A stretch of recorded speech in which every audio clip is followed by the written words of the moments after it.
दोस्तों नमस्ते, प्रणाम। मैं सुनीता सिंह स्वागत करती हूँ आप सभी का। मैं एक सोहर गीत लाई हूँ, तो जैसा लगे आप लोग कमेंट में जरूर बताइए। कि मोरी रानी के कन्योता भेजवाई भूलना, माँ के जन में बबुलवा तोहरे जन में हो। कि मोरी रानी के कन्योता भेजवाऊ भूलनवा तोहरे जन में बबुलवा तोहरे जन में न हो। कि मोरे राजा नेवता भेजाई मोरे भाई आत जे हो, तो हर सरवात जे हो, तो हर सरवाई हो।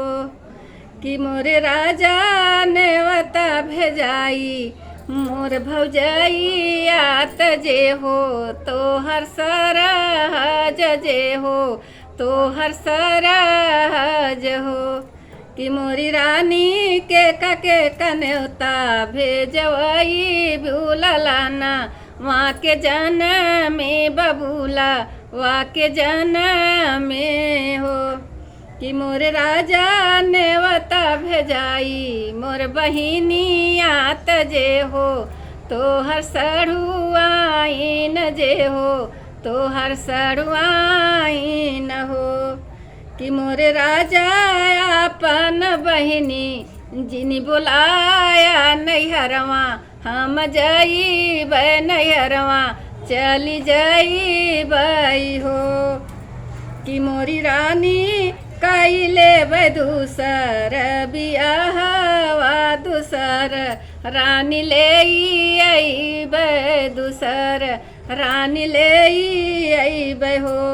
मोर राजा जल्दी बोलावा मोर ननदी आ ननदी या के जल्दी बोलावा, नैहरवा नाही जाइब नैहरवा नाही जाइब हो। मोर राजा जल्दी बोलावा मोर ननदी आ नैहरवा नाही जाब नैहरवा नाही जाइब हो।